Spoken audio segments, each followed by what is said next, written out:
Bihar, UP, Jharkhand जैसे राज्यों के लिए छठ पूजा मतलब क्या होता है, उसका अंदाज़ा स्क्रीन पर नज़र आ रही इस हुजूम से लगाइए। हालत यह है कि इन दिनों रेल से सफ़र करने वाले दूसरे यात्री भी प्लेटफॉर्म पर फैली इस कुव्यवस्था का शिकार हो रहे हैं। यात्री परेशान होकर ट्वीट कर रहे हैं, इस उम्मीद में कि शायद इससे ही कोई रास्ता निकल जाए, लेकिन हालात हैं कि बदलने का नाम ही नहीं ले रहा। निशा चौबे नाम की एक ट्विटर यूजर ने अहमदाबाद रेलवे स्टेशन के प्लेटफॉर्म संख्या 9 की फोटो शेयर करते हुए लिखा है, दिवाली और छठ पूजा के दौरान एक्सप्रेस ट्रेनों की यह कैसी स्थिति हो जाती है। प्रत्येक साल का यही हाल है। क्या त्योहारों के दौरान भारतीय रेलवे को पर्याप्त संख्या में विशेष ट्रेन नहीं चलानी चाहिए ताकि यात्री सम्मानजनक और सुरक्षित यात्रा कर सके? यह अलग बात है कि इस आपदा में भी राजनीति चमकाने का अवसर तलाशने वाले लोग अपने आंख कान बंद कर मोदी सरकार की पीठ थपथपाने से पीछे नहीं हटते। कहाँ तो 2022 तक देश में बुलेट ट्रेन को धराधर दौड़ाने का वादा था, लेकिन अब तक ट्रेन में मिलने वाली सुविधा तो छोड़ दीजिए, यात्रियों को सम्मानजनक तरीके से यात्रा करने की सुविधा भी नहीं मिली है। नमस्कार, मैं दीपक सिंह सरोची। वैसे तो एक दर्शक और पाठक होने के नाते आपने हेडलाइन के तौर पर कई खुशखबरी सुनी होगी, जैसे कि छठ पूजा पर बिहार आना हुआ आसान, 124 पूजा स्पेशल ट्रेन चलाएगी रेलवे। देखें पूरी लिस्ट। बिहार जाने वाले रेल यात्रियों को खुशखबरी, छठ पूजा पर 2 अनारक्षित सुपरफास्ट स्पेशल ट्रेन। छठ पूजा पर रेलवे की तरफ से खुशखबरी, 250 से अधिक स्पेशल ट्रेन। लेकिन इस हेडलाइन से छठ पूजा पर घर जाने वाले लोगों की तकलीफें कम हो गईं।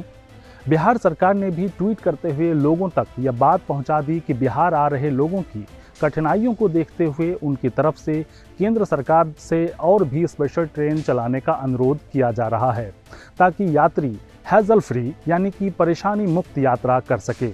वहीं केंद्र सरकार की तरफ से केंद्रीय मंत्री गिरिराज सिंह ने बिहार का प्रतिनिधित्व करते हुए अपने ट्विटर हैंडल पर मोदी सरकार को धन्यवाद देते हुए लिखा, छठ महापर्व पर श्रद्धालु अपने घर पहुंच सके, इसके लिए मोदी सरकार बहुत संवेदनशील है। देश के विभिन्न शहरों से बिहार आने वाले और त्योहार के बाद लौटने वाले यात्रियों की सुविधा को ध्यान में रखते हुए पूर्व मध्य रेलवे के विभिन्न स्टेशनों के लिए 124 पूजा विशेष ट्रेनें संचालित की जा रही हैं। वहीं रेल मंत्री अश्विनी वैष्णव ने अपने ट्विटर हैंडल पर इस बात की घोषणा कर दी कि छठ पूजा पर यात्रियों की भीड़ को देखते हुए 36,59,000 एक्स्ट्रा बर्थ की व्यवस्था कर दी गई है।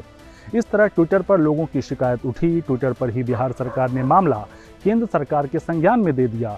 ट्वीट कर ही बीजेपी सांसद गिरिराज सिंह ने पीएम मोदी का धन्यवाद भी कर दिया और ट्विटर पर ही रेल मंत्री ने बता दिया कि उनके द्वारा अथक प्रयास किए जा रहे हैं। पहले लोग सामाजिक हुआ करते थे, इन दिनों लोग ट्विटिक हो गए हैं। ट्विटिक शब्द को मैंने गढ़ा है। इसका मतलब होता है जो ट्विटर को अपनी ही दुनिया समझते हैं और उसी आधार पर देश दुनिया के बारे में राय बनाते हैं। खबरों में पॉजिटिविटी ढूंढने वाले दर्शकों के लिए आज का बुलेटिन समाप्त। लेकिन अगर आप छठ पूजा के दौरान रेल यात्रियों को हो रही कठिनाइयों की असल कहानी जानना चाहते हैं तो बने रहिए इस कार्यक्रम में, जिसका नाम है मसला क्या है।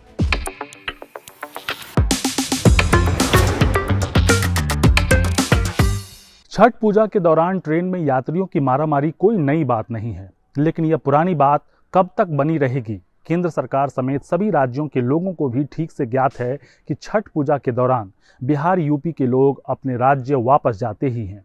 इतना ही नहीं, लोगों में इस बात का इतना असर है कि छठ पूजा के दौरान अन्य राज्यों के लोग ट्रेन में यात्रा करने से भी बचते हैं। फिर क्या वजह है कि 8 साल पुरानी केंद्र सरकार इस बात को समझ नहीं पा रही है? और अगर समझ नहीं पा रही है तो फिर स्पेशल ट्रेन क्यों चला रही है?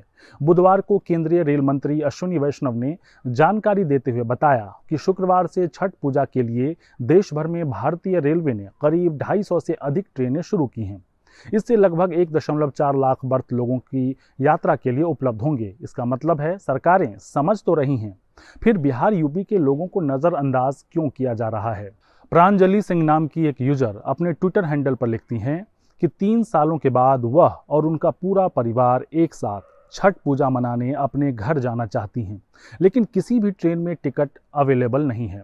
मनोज मलयानिल, जो पेशे से पत्रकार हैं, अपने ट्विटर हैंडल पर एक वीडियो शेयर करते हुए लिखते हैं कि अगर आप अपने यहाँ रोजी रोटी नहीं दे सकते तो कम से कम अपने गांव घर में पर्व त्यौहार मनाने की ये विशेष सुविधा तो उपलब्ध करा ही सकते हैं। ये तस्वीर सूरत के पास उधना स्टेशन की है। यहाँ से यूपी बिहार के लिए रवाना होने वाली अंत्योदय और ताप्ती गंगा ट्रेन के लिए ये भीड़ उमड़ी। एक बार यह वीडियो भी देख लीजिए।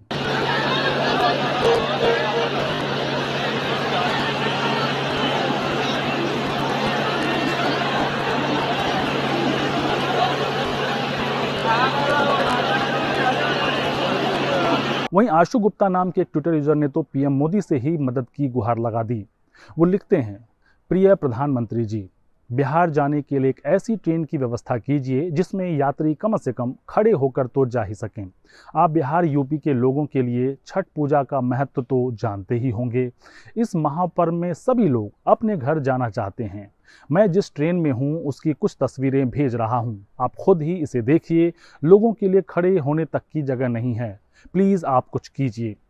एक और तस्वीर देखिए, उत्तर प्रदेश के मुरादाबाद रेलवे स्टेशन पर खड़ी एक ट्रेन की तस्वीर है। देखिए किस तरह लोग ट्रेन कोच में ठूंसे हुए हैं। यह दिवाली से पहले की तस्वीर है। ट्रेन में यात्रियों के बैठने की क्या व्यवस्था है वो तो आप देख ही रहे हैं, लेकिन इस एडवेंचरस जर्नी का एक्साइटमेंट लेवल यहीं ख़त्म नहीं होता। ट्रेन लेट भी चल रही हैं, 6 घंटे लेट। सोचिए, जिस ट्रेन में बाथरूम तक यात्रियों से भरे हुए हों वह ट्रेन 6 घंटे लेट चल रही है। इन ट्रेन में यात्रा कर रही महिलाओं और बच्चों की परेशानी को इन तस्वीरों के साथ थोड़ी देर अपनी आंखें बंद कर महसूस कीजिए और खुद ही बताइए कि भारतीय रेलवे को अपनी कुव्यवस्था के लिए इन यात्रियों से माफ़ी मांगते हुए दोगुना जुर्माना क्यों नहीं भरना चाहिए। मंतोष कुमार नाम के एक यात्री ने अपने ट्विटर हैंडल पर एक वीडियो शेयर किया है। यह भारत पाक बंटवारे के समय का दृश्य नहीं है, यह 23 अक्टूबर 2022 की तस्वीर है। लोग ऐसे ठूंसे हैं कि कोई अपनी जगह से हिल भी नहीं सकता। ऐसा लग रहा है बिहार यूपी जाने वाले लोगों को 2 दिनों के लिए काला पानी की सजा दे दी गई है। आप दर्शक इस वीडियो को देखिए और पहेली बुझाएं कि अगर किसी यात्री को X से Y तक की दूरी तय करनी हो तो कितना समय लगेगा। जवाब मिले तो कमेंट बॉक्स में हमारे साथ भी शेयर कीजिएगा ताकि पॉजिटिव खबर ढूंढने वालों तक यह बात पहुंचाई जा सके।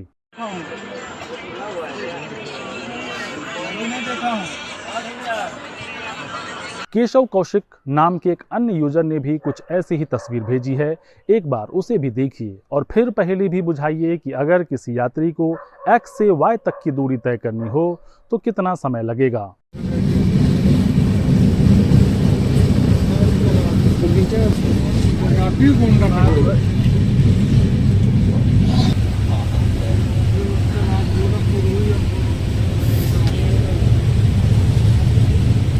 सोचिए, एक तरफ जिस देश में लोगों को ट्रेन में बैठने तक की जगह नहीं मिल रही, उसी देश में बिना इसको दुरुस्त किए अगर बुलेट ट्रेन चलाने की बात कही जाए तो क्या वह देशवासियों के साथ बेईमानी नहीं होगी। यूपी और बिहार के लोग अपने अपने परिश्रम और टैक्स से देश के सभी राज्यों का भला कर रहे हैं। देश में आज कोई भी ऐसा राज्य नहीं होगा जहां इन 2 राज्यों के मजदूरों ने नई नई इमारतों को गढ़ने में अपना खून पसीना नहीं बहाया होगा, चाहे वह सरकारी इमारत हो या प्राइवेट। फिर क्या वजह है कि सरकार इन लोगों के बारे में विचार किए बिना ही देश का भविष्य देख रही है। मीडिया रिपोर्ट्स के मुताबिक बुलेट ट्रेन प्रोजेक्ट की अनुमानित लागत बढ़कर 1.60 लाख करोड़ रुपए तक पहुंच गई है, जो 2015 तक 1.08 लाख करोड़ रुपए की थी। इस प्रोजेक्ट की शुरुआत सितंबर 2017 में हुई थी। तब रेलवे ने कहा था कि 15 अगस्त 2022 तक मुंबई से अहमदाबाद के बीच हाई स्पीड रेल शुरू करने की पूरी कोशिश की जाएगी, लेकिन अब इस गाइडलाइन को 1 साल बढ़ाकर 2023 कर दिया गया है। रेल मंत्री अश्विनी वैष्णव के मुताबिक यह साल 2026 तक शुरू होगी। मेरा सवाल उन दर्शकों से है जो खबरों में पॉजिटिविटी ढूंढते हैं। भारत के लिए पहले क्या जरूरी है, बुलेट ट्रेन या स्मार्ट रेलवे ट्रेन? पिछले 8 सालों में बुलेट ट्रेन का खाका तैयार करने वाला रेल मंत्रालय क्या वजह है कि अब तक छठ पूजा में जाने वाले यात्रियों का खाका तैयार नहीं कर सका है? अगर यात्रियों की संख्या का मोटा मोटा अनुमान भी भारतीय रेलवे ने लगा लिया होता तो क्या लोगों को इस तरह भेड़ बकरियों की तरह रेल कोच में ठूंस कर आने को मजबूर होना पड़ता? क्या वजह है कि लोग बिहार यूपी आने के लिए टिकट लेना चाहते हैं लेकिन वेटिंग का भी विकल्प नहीं मिल रहा है? अगर बुलेट ट्रेन के लिए 1.60 लाख करोड़ रुपए का फंड है तो फिर सामान्य ट्रेन के लिए क्यों नहीं?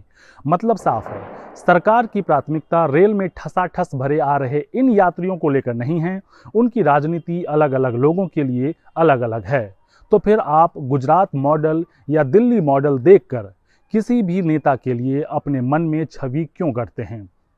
जनता होने के नाते जागरूक बनिए, तभी आपका भला होगा, सरकार किसी की भी हो। अगर अपनी चीज़ों के लिए खुद सरकार या उनके प्रतिनिधियों से सवाल नहीं पूछेंगे तो ऐसे ही जानवरों की तरह जीते रहेंगे।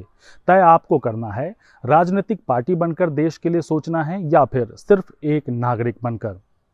आज के लिए बस इतना ही। कल फिर होगी मुलाकात किसी अन्य विषय के साथ। अन्य महत्वपूर्ण खबरों पर नज़र बनाए रखने के लिए देखते रहिए एडिटर जी हिंदी। नमस्कार।